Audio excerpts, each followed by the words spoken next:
Kamusta kayo, Araneta? Matagal ko lang gustong gawin yun.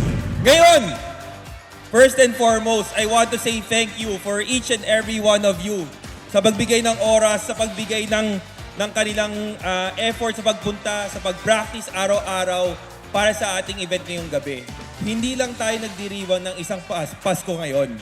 Alright? Maraming sineselebrate tayong milestones for one life. Kaya sa lahat ng mga nagsikap, nagbigay ng puso, nagbigay ng tiwala sa pamilya natin, maraming salamat. One life, one family. Thank you.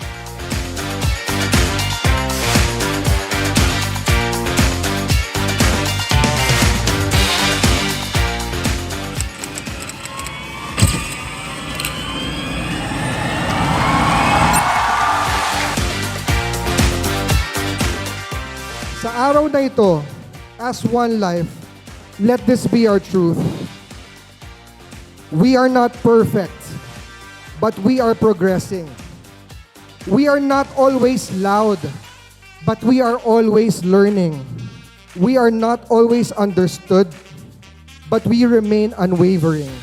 And maybe, just maybe, dito magsisimula ang pagbabago.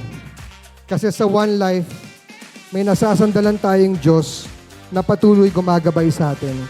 Pinagdarasal ko kayong lahat palagi. Maligayang Pasko sa inyong lahat.